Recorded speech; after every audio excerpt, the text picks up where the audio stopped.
Hi guys, it's good to see you.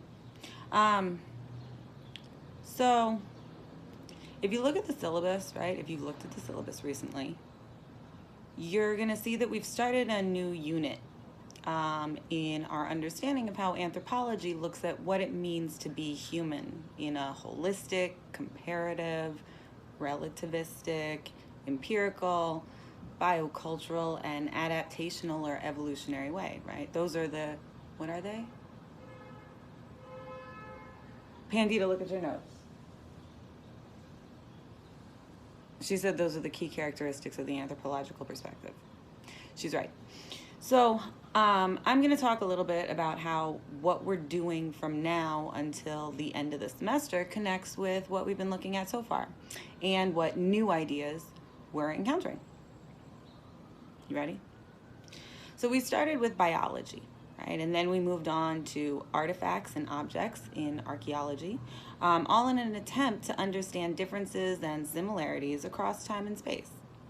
Now we're going to start looking explicitly at this like vague idea that's been in the background the whole time, and we think we know what it means when we talk about it, but if I asked you to define it, you'd probably have a hard time. It's also the only one of the four fields that we have left to cover. What is it? I'll give you a few seconds. Look in your notes.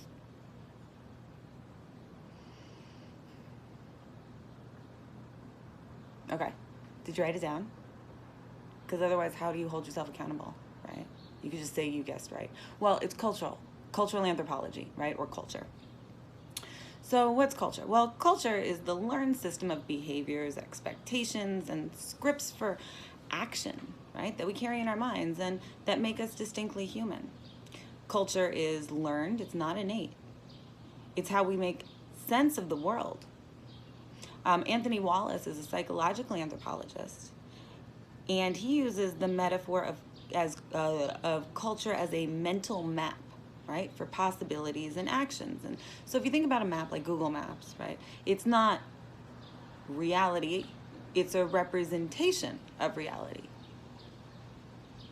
And culture forms a mental map in much the same way.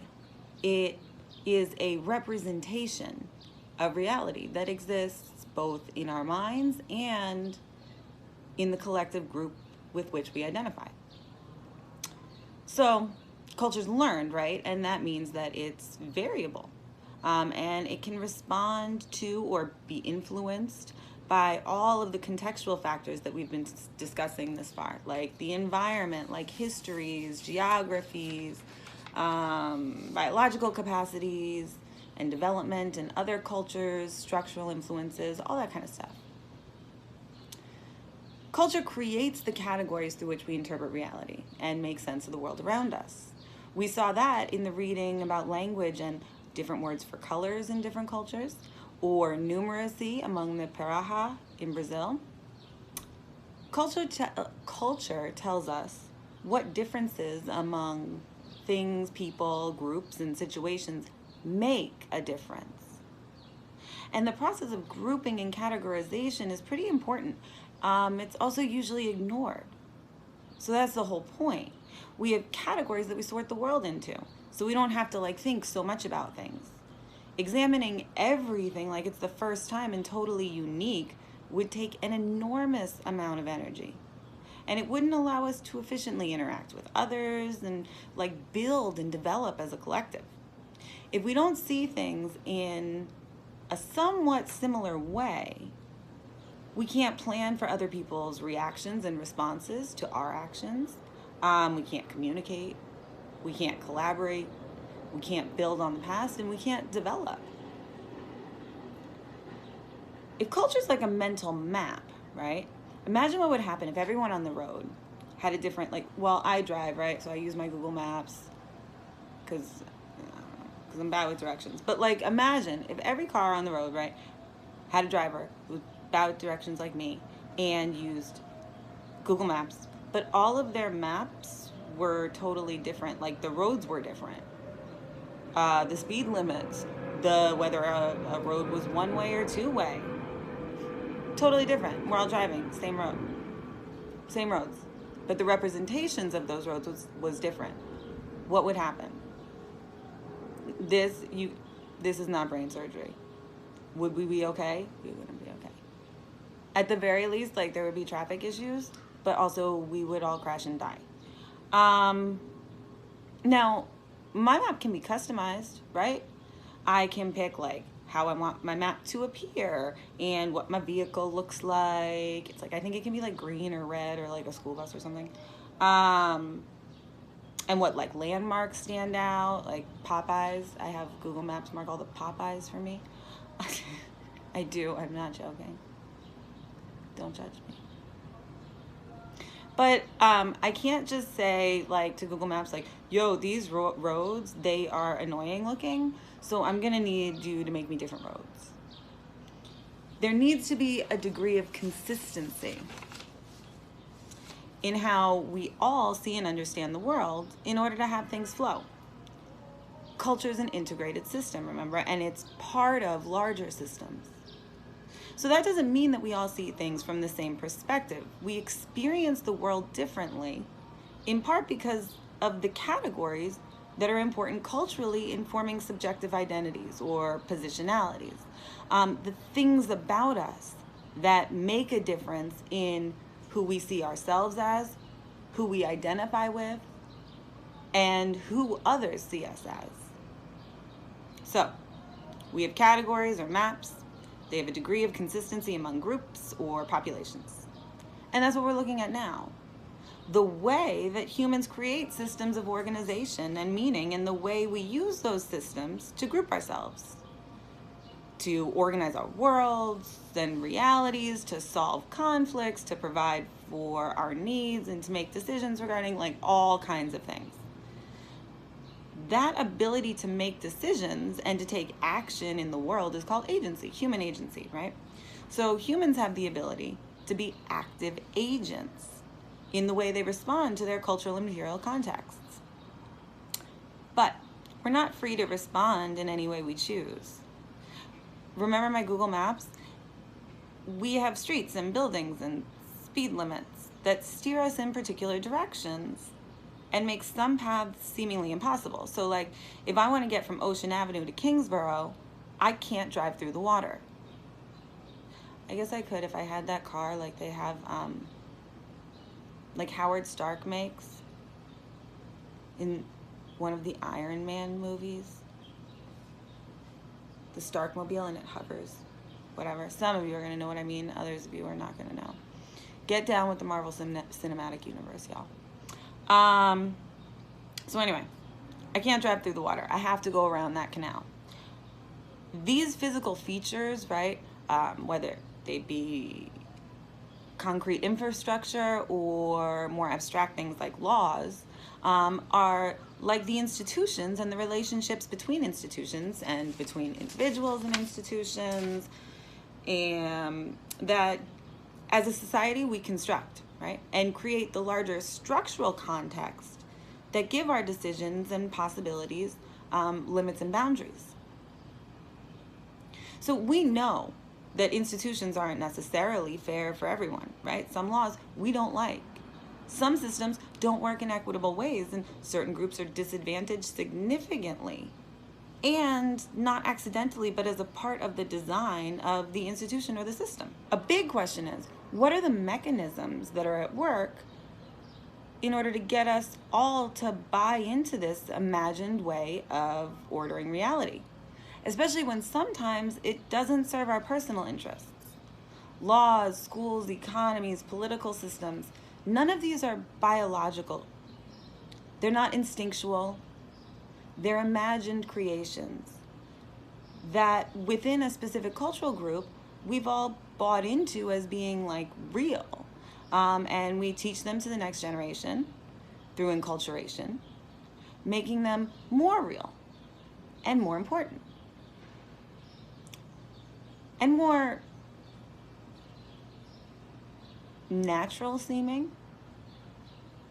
But when systems of ideas, organizations, and institutions disadvantage certain groups by design or create inequitable conditions or undesirable outcomes in our lives, there's a tremendous freedom in recognizing the diversity of ways that other people understand and organize their worlds and societies, different ways of creating their maps, and then comparing that with our own. When we see the variation in ways of understanding and being, we can make choices about what we want instead of just assuming that the way it is right now is the way that it has to be. So that's where we're going now, right? Which I think is actually really exciting. It's probably my favorite part of the course. In terms of chronological time, we started like 2 million years ago with some of the earliest members of our genus. Then we moved to about 200,000 years ago, right, with some of the earliest members of our species, Homo sapiens. Around 11,000 BP, what happened? Pandita, what happened around 11,000 BP? 7 areas independently invented in all areas of the world. She's sleeping. It's the agricultural revolution, or the Neolithic era. So we're now moving from the agricultural revolution, which led to a population explosion. And we're going to look at how, with all of these people on the planet, right, populations large and small, all over the world, are creating systems for organizing their understandings of and encounters with that world. I guess I think of like this video as a map, which fits nicely. It's a whole thematic metaphor thing. I'm telling you a story. Guiding you through your encounters with the material in the second half of the semester. The chapters from the text, the videos, the presentations and slides, all that kind of stuff. So here's like the TLDR, right? Quick rundown. It's too long, didn't read. All right, we have political anthropology, right? That explores different ways of creating systems and distributing power in order to resolve conflicts and organize a group. Religion looks at the way ideas about like morality, values, faith, purity, contamination, and forces beyond our understanding are transmitted and diffused, and also the functions of those ideas and the practices for the individual and for society as a whole. That's kind of interesting because sometimes they like clash, right? They're not the same. Gender looks at the various ways people around the world and across time have understood the relationships between individuals and their biological sex and the way those ideas are connected to larger cultural systems and structures. And race and ethnicity looks at the various ways that socially constructed identities create differences that make a difference, and the differences those constructed categories make in our lives. Language and media, which I guess I should have started with, sorry. Well, they explore the variety of ways that we use to communicate all of these ideas and systems of understanding, and the role of the medium or mode of communication on the way culture itself is structured. So it's a quick rundown, right? A brief synopsis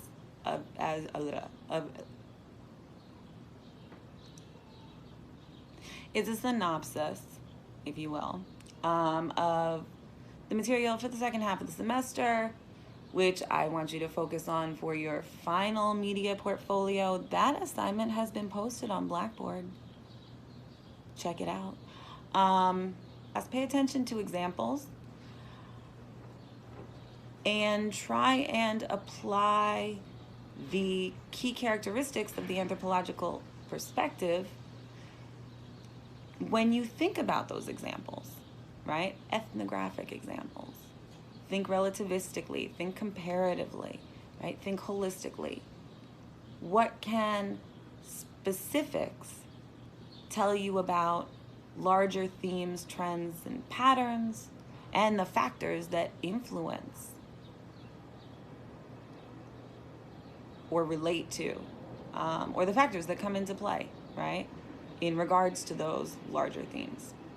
All right, guys, Be well, stay healthy, take care of yourselves. Kingsborough has some really good recorded meditations. You can email me, I'll send them to you.